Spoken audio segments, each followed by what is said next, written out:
Welcome to my channel రుత్విక్తో mummy.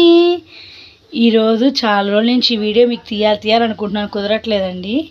ఈరోజు మీకోసం వీడియో తీస్తున్నాను. నెల్లూరు చేపల పులుసు అండి, చాలా బాగుంటుంది. మా నెల్లూరులో బాగా స్పెషల్ కదా ఇది. ఎలా చేస్తారో చూద్దాము. ఇప్పుడు ఆయిల్ వేసుకున్నాము. చేపల పులుసులోకి ఆయిల్ ఎక్కువే పడుతుంది, బాగానే ఆయిల్ ఎక్కువ వేసుకోవాలి. ఆవాలు, జీలకర్ర, మెంతులు కొంచెం వేసుకోవాలి, ఎక్కువ వేసుకోవద్దు, మెంతులు చేదు వస్తాయి కదా, కొంచెమే వేసుకుందాం మెంతులు. ఇవి కొంచెం చిటపటలు ఆడిద్దాము. ఇప్పుడు ఆనియన్స్ వేసుకుందాము. కొంచెం ఆనియన్స్ ఆయిల్లో మెత్తబడేదాకా వేయించుకుందాము.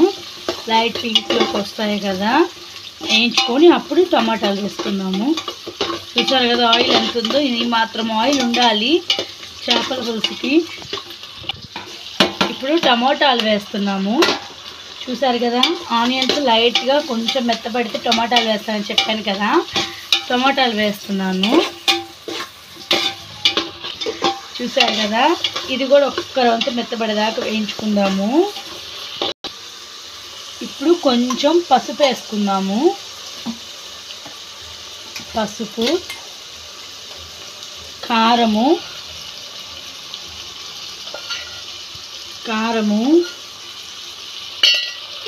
కొంచెం చేపల పులుసులోకి కారం ఎక్కువ పడుద్దండి. ఇప్పుడు ఉప్పు కూడా వేస్తున్నాము. చూసారు కదా ఉప్పు, కారం, పసుపు వేసాక కారానికి ఎంత ఎర్రగా అయిపోయిందో కూర, అంత కారం వేసుకోవాలి. ఎవరి కారాన్ని బట్టి వాళ్ళు వేసుకోవచ్చు. కొంచెం కరివేపాకు వేసాను. ఇప్పుడు చేప ముక్కలు కడుక్కుంటాం కదా, నీట్గా కడిగి పెట్టుకోవాలండి. కడిగి పెట్టిన ముక్కలు ఇప్పుడు వేసుకున్నాము.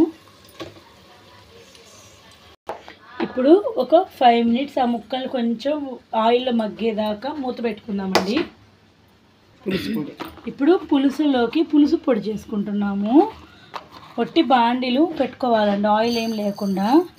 కొంచెం జీలకర్ర, అదే 1 స్పూన్ జీలకర్ర, 1 స్పూన్ ఆవాలు, 1/2 స్పూన్ మెంతులు వేసుకొని దాన్ని బాగా ఒట్టి బాండీలోనే ఆయిల్ ఏమి వేయకుండా వేయించేసుకోవాలి. ఇలా వేయించుకోవాలి. ఈ 3 కలిపి వేయిస్తుంటే స్మెల్ భలే వస్తుందండి. ఆ స్మెల్లే మనకు తెలుస్తుంది వేగినాయని.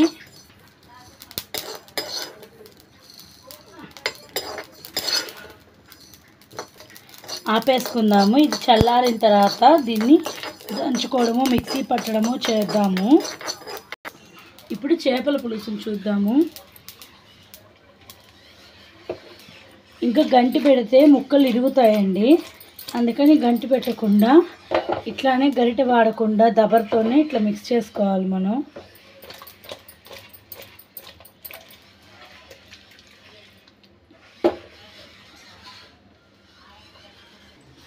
చింతపండు ముందుగానే నానబెట్టుకోవాలి చేపల పులుసుకు, ఒక 1/2 అవర్ ముందే.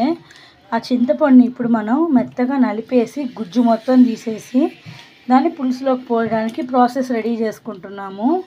చింతపండు ఇట్లా పిసుక్కుంటాం మనము.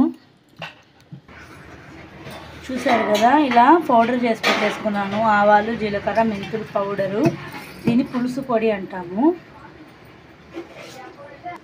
ఇదే చిన్నది పెట్టి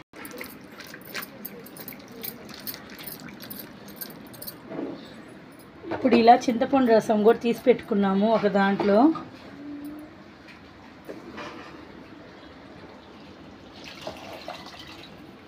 ఇప్పుడు ఆ రసం, చింతపండు రసం అంతా ముక్కల్లో వేసామండి.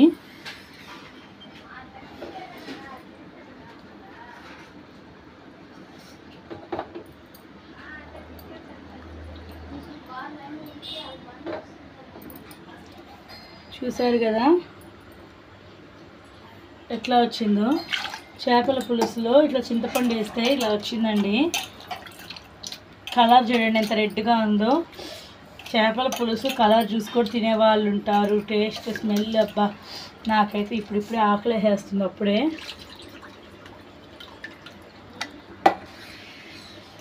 ఈ పులుసు ఇప్పుడు ఉడికి ఆయిల్ పైకి వచ్చేదాకా మనం ఉడకనిచ్చాలి. అప్పుడు దాకా మూత పెట్టి ఉడకనిద్దాము. చూసారు కదా ఎలా ఉడుకుతుందో, అబ్బా స్మెల్ భలే ఉందండి. చూసారా ఎలా ఉడుకుతుందో. ఇప్పుడు పులుసు పొడి వేసేసుకుందాం మనం. నేను అప్పటికప్పుడు ఎప్పుడు ఇన్స్టెంట్గా చేసుకుంటాను, ఒకేసారైనా వేసి పెట్టుకోవచ్చు ఎక్కువ చేసుకొని. నేనైతే ఇన్స్టెంట్గానే వేసాను, అప్పటికప్పుడే చేసుకుంటాను. చూసారు కదా పులుసు పొడి కూడా వేసేసాను. ఇప్పుడు దీన్ని మళ్ళీ ఒకసారి మిక్స్ చేసుకుందాం కర్రీని. అసలు గెరిటే పెట్టద్దు ముక్కలు పెట్టిన తర్వాత, చేత్తోనే దబర్ని ఇట్లా రౌండ్గా తిప్పండి.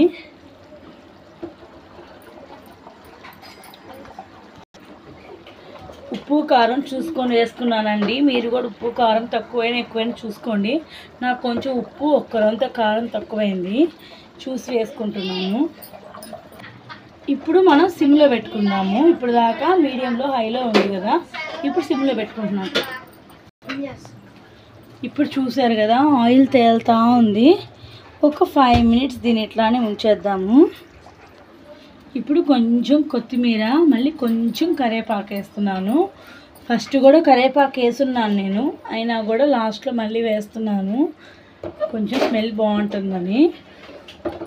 చూసారు కదా. ఇప్పుడు ఒక 5 మినిట్స్ దాన్ని మూత పెట్టి పక్కన పెట్టుకుందాం.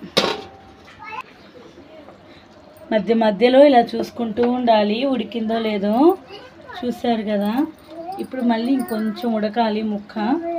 అన్నిటి నూనె తేలుతుంది కదా, చూడండి నూనె తేలుతుంది కదా. ఇంకొంచెం చూద్దాం. అబ్బా స్మెల్ ఏమొస్తుందండి. చూసారా నూనె బాగా తేలిపోయింది కదా.